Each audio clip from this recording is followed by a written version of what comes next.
अक्सर फिल्मों में दो पहलू होते हैं, एक अच्छाई एक बुराई।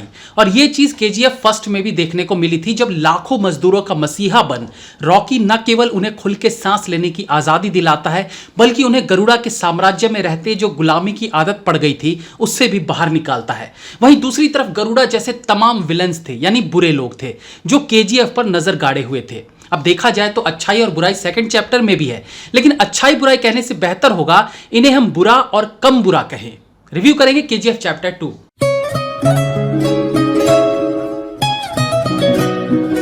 केजीएफ चैप्टर 1 और 2 की कहानी का जो केंद्र है वो रॉकी ही रहा है, और रॉकी का दुनिया का सबसे पावरफुल बनने के सपने के पीछे भी उसकी मां ही थी। मां बेटे के बीच की भावनाओं को दिखाने तक ये ठीक था, लेकिन मां अपने बेवजह के सपने को पूरा करने के लिए बेटे को किसी भी हद तक जाने के लिए बेचैन रहे, तो यहां वो मां की ममता और प्यार वाला फंडा कमजोर होता दिखता है। इस पर फिल्म देखने के बाद विचार जरूर कीजिएगा। पहले हम चर्चा शुरू करते हैं फिल्म पर। पिछले पार्ट की कहानी को वहीं से आगे दिखाना शुरू किया गया है जहां गरुड़ा को मारने के बाद रॉकी अब बॉस बन चुका है, और इसी केजीएफ को वापस हासिल करने के लिए पिछली बार के खलनायकों के अलावा दो और लोगों से रॉकी को निपटना पड़ता है, जिसमें एक है अधीरा और दूसरी है नाविका, यानी संजय दत्त और रवीना टंडन। इसी केजीएफ पर अपना वर्चस्व कायम करने की कहानी दिखाई गई है केजीएफ चैप्टर 2 में। शुरू करते हैं फिल्म के स्क्रीन प्ले से, जहां न केवल कहानी तेजी से आगे बढ़ती रहती है, बल्कि जिस प्रकार से 3-4 अलग अलग सीन्स को एक साथ पैरेलल चलाते हुए स्टोरी बढ़ाई गई है, वो फिल्म देखने का इंटरेस्ट कम नहीं होने देती। प्रशांत नील अपने स्क्रीन प्ले में जबरदस्त दिखे हैं, हालांकि फिल्म में दिखाए गाने सिचुएशन के हिसाब से फिट नहीं बैठते हैं। फिल्म में एक रोमांटिक गाना है महबूबा, गाना अच्छा है, पिक्चराइज अच्छा है, बट सिचुएशनल नहीं लगता। शायद उस गाने को और बेहतर तरीके से सीन के बीच में एंट्री कराई जाती तो और इफेक्टिव लग सकता था। फिल्म की सिनेमेटोग्राफी जबरदस्त है, किस प्रकार से सीन को वजनदार बनाना है, कैसे यश के कैरेक्टर को पावरफुल दिखाने के लिए शॉट्स लिए जाए, लोकेशंस देखा जाए, सीन में क्या दिखाया जाए, वो सब सिनेमेटोग्राफर अच्छे से जानते थे। फिल्म में एक बारिश में एक्शन सीन है जिसका पिक्चराइजेशन बहुत अच्छा लगता है देखने में। फिल्म के कुछ सीन्स को बहुत ग्रैंड तरीके से दिखाया गया है, जिसमें शुरुआत में लोगों का एक बड़ा हुजूम जो मशाल लिए खड़ा था वो आता है। इसके अलावा जिस तरीके से विदेश से लाए गन के साथ यश एंड टीम का संजय दत्त की गैंग से एनकाउंटर होता है, ऐसे कुछ और भी यादगार सीन हैं जिन्हें दिखाने में प्रशांत नील ने सारे बैरियर्स तोड़ दिए हैं। फिल्म में बेस्ट क्या है देखने को, तो यहां बेस्ट वही है जो आपको सबसे ज्यादा रोमांचक बनाता है, यानी यश का स्वैग। यश की एंट्री सीन से लेकर उसके लगभग जितने अदर सीन्स हैं, वहां powerful background music, slow motion और कैमरा एंगल्स मिलाकर जिस तरीके से यश के व्यक्तित्व को पर्दे पर उतारा गया है, वो एक मास ऑडियंस को जरूर पसंद आएगा। दूसरी जो बेस्ट चीज ऑडियंस को पसंद आ सकती है वो है एक्शन सीन। यश का स्वैग और उसका एक्शन सीन एक बड़ा रीजन था केजीएफ के फर्स्ट चैप्टर की पॉपुलैरिटी का। तो यहां न केवल उसे मेंटेन करना था, बल्कि पिछले पार्ट के मुकाबले एक स्टेप और आगे लेकर जाना था। और अगर आप भी पैसे बचाने में एक स्टेप आगे जाना चाहते हैं और कैशबैक की उम्मीद रखते हैं, तो आपके लिए यह है सही मौका। इसके लिए आपको लिंक में दिए गए डिस्क्रिप्शन पर क्लिक करके कैश करो ऐप डाउनलोड करना है, या फिर आप किसी भी प्ले स्टोर या एप्पल स्टोर से एप्लीकेशन को डाउनलोड करके कोड पलट25 यूज करिए और इंस्टेंट 25 रुपीज बोनस के तौर पर उसी समय अपने अकाउंट में प्राप्त कीजिए।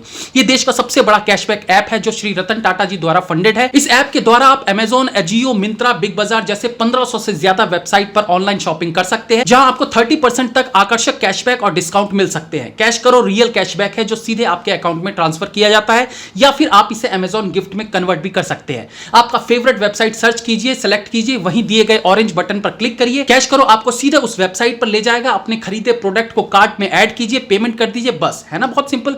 अब अपने कैश करो अकाउंट में माई अर्निंग सेक्शन चेक कीजिए और उसमें आए पूरे अमाउंट को अपने बैंक में ट्रांसफर कर लीजिए, या उसे अमेजॉन गिफ्ट में कन्वर्ट कर लीजिए। इस वीडियो में कुछ गिव अवेज भी हैं, जिसके लिए डिस्क्रिप्शन में दिए गए लिंक से अकाउंट क्रिएट कीजिए और कोड पलट25 से साइन अप करें। कैश करो पर लिस्टेड किसी भी वेबसाइट से कुछ परचेज करें जिसको आपको कैंसिल नहीं करना है। लकी विनर्स को बुक माई शो से 500 रुपए तक के फ्री मूवी वाउचर जीतने का मौका मिलेगा। केजीएफ चैप्टर 2 में डायलॉग राइटर का काम भी बेहतरीन है। डायलॉग्स केवल सीटी मारने तक सीमित नहीं है, बल्कि मीनिंगफुल भी हैं और अगेन स्वैग से भरे भी हैं। जैसे जब एक विलन रॉकी को कहता है कि गरुड़ा को मारने के लिए एक रॉकी ला सकते हैं, तो रॉकी को मारने के लिए एक और रॉकी भी ला सकते हैं, जिस पर रॉकी कहता है ये तो मेरे बाप से भी नहीं हुआ। फिल्म के एक सीन को 3 सीन्स के साथ पैरेलल दिखाया जाता है, जिसमें जज के हथौड़े का पटकना, तलवार से वार और ट्रक पर बॉम्ब गिराना, तीनों को बेहतरीन तरीके से मिक्सअप करके एक बीजीएम में जोड़कर थ्रिलिंग बनाया गया है। फिल्म को बहुत बड़े ग्रैंड पर दिखाया गया है, और मुझे यह भी कहना पड़ेगा कि फिल्म लाउड भी है, जो ठीक भी है। केजीएफ के फैंस इस बात के लिए रेडी होंगे भी, बट ये डायलॉग्स और बीजीएम में लाउडनेस को बैलेंस करना बहुत जरूरी होता है। और यदि साइलेंस वाली जगह पर लाउडनेस डाल दिया जाए और जहां लाउड म्यूजिक या लाउड डायलॉग डिलीवरी की जरूरत है वहां साउंड और पैशन का बेस कम कर दिया जाए तो सीन देखने की एक्साइटमेंट कम हो सकती है। ऐसे एक दो पल फिल्म में देखने को मिलते हैं। श्रीनिधि शेट्टी को पिछली बार के मुकाबले थोड़ा ज्यादा स्पेस मिला है और उस ज्यादा स्पेस का उन्होंने भले प्रकार से उपयोग भी किया है। यश अपना दमखम पहले की तरह ही बरकरार रखते हैं। उनके सीन्स को बिल्डअप देने के लिए कैरेक्टर्स, आर्टिस्ट, बीजीएम और कैमरामैन की मेहनत दिखती है। संजय दत्त अगेन जबरदस्त एंट्री करते हैं फिल्म में और एंड तक नाक में दम करके रखते हैं। उनके गेटअप और डायलॉग डिलीवरी उन्हें कई बार अग्निपथ वाले मूड में ले जाने की कोशिश करते हैं, बट उन्होंने अधीरा को केजीएफ चैप्टर 2 के अंदर ही समेट कर रखा है। रवीना टंडन की एंट्री काफी देर में होती है फिल्म में। हालांकि उन्हें कुछ धमाकेदार डायलॉग्स दिए जरूर गए हैं, बट उनका किरदार अगेन केजीएफ के बहाव में बिखरता दिखा। प्रकाश राज के पास इस रोल में ज्यादा कुछ करने के लिए था नहीं, वो ऑलमोस्ट एक नरेटर बने हुए थे। फिल्म में एक कार चेसिंग सीन है जिसमें कुछ नया देखने को मिलता है, जहां सीन के बीच में ब्लैक स्क्रीन का आना यानी प्ले पॉज वाली ट्रिक काम करती दिखती है। नॉर्मली एक्शन सीन के बीच में रुकावट आ जाए तो थोड़ा डिस्टर्बिंग सा लगता है, बट सीन और फिर ब्लैक स्क्रीन को जोड़े रखने का काम करता है बीजीएम। वरना एक बार को तो लगने लगा था कि कहीं टेक्निकल फॉल्ट तो नहीं है, बट ये नया फॉर्मूला सीन को इंटरेस्टिंग बनाने में कामयाब रहता है। फिल्म में कई रोंगटे खड़े कर देने वाले सीन्स में से एक सीन है जिसे हमने सबसे पहले टीजर में देखा था, यानी सिगरेट जलाने वाला सीन। फिल्म में यह सीन बहुत इफेक्टिव लगता है क्योंकि सीन में न केवल जबरदस्त बिल्डअप दिखाया गया है बल्कि गन शॉट्स और साउंड पर भी अच्छा काम दिखता है। फिल्म का डायरेक्शन बेहतरीन है। प्रशांत नील जैसे डायरेक्टर्स भारतीय फिल्म इंडस्ट्री में एडिशनल कुछ चीजों को ऐड करके यहाँ की फिल्म के स्तर को बढ़ा रहे हैं। ऑफ कोर्स स्क्रीन प्ले की कुछ खामियां, कुछ very larger than life scenes और कई बार एंट्री सीन में स्लो मोशन का ज्यादा दिखना थोड़ा खटकता है, बट स्टिल मास ऑडियंस अपने स्टार को बार बार ऐसे ही देखना चाहेंगे। क्लाइमेक्स सीन देखकर तो नहीं लगता कि अब इसका तीसरा चैप्टर आएगा, अनलेस कि एकता कपूर के सीरियल को प्रशांत नील कॉपी ना करें। अरे अब खुल के थोड़ी ना बताऊंगा।